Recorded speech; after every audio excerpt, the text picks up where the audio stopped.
Whew, nice and hot out here today.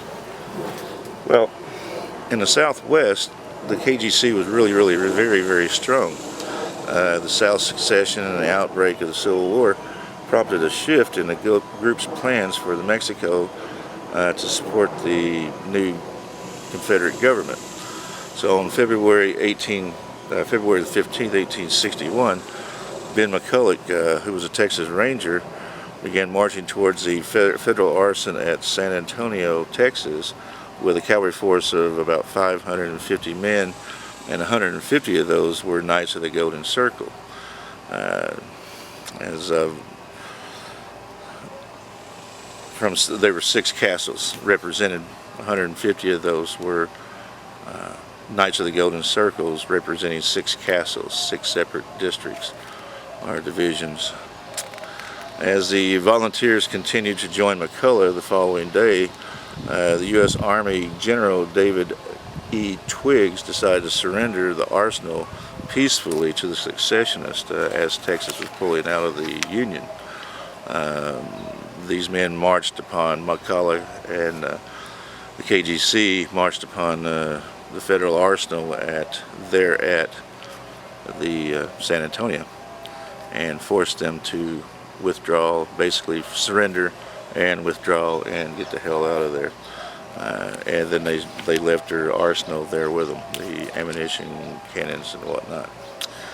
That's very important to remember, because as we go through this series, you'll know that I've been looking for the Twin Sisters cannons. All right, we're here in front of the tree that has the heart and the other things that's inscribed upon it.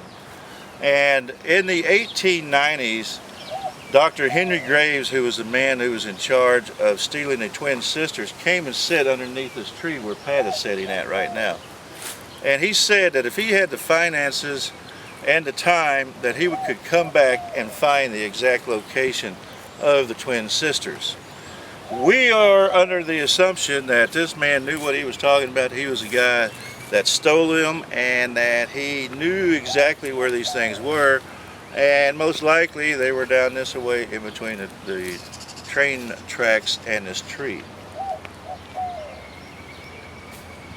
Well, we've come on to several other things that tie into all this, and we're going to be going to the Alamo, and there's actually KGC writing there. I can't go inside it, but I will be giving a report from the outside to give it a little description of the Alamo and what might have happened there also. The Alamo was used by the KGC. There are KGC symbols inside the Alamo that have been recently discovered. So this trek is continuing, and it all ties into the Twin Sisters cannons, where I've been looking at.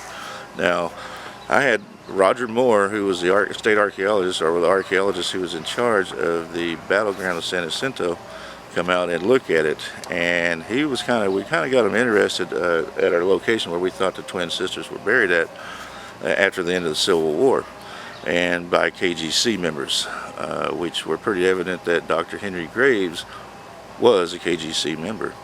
And what we're believing now is that the KGC didn't, and it was in the information that Dr. Graves left, and also a couple of the other members of that party that stole the cannons of the Twin Sisters, they did say that they did mark the trees.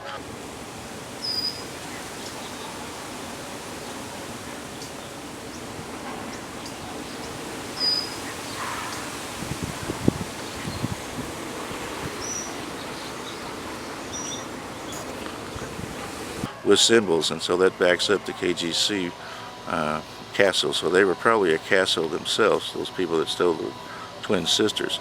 There's also something else that we're going to be bringing up.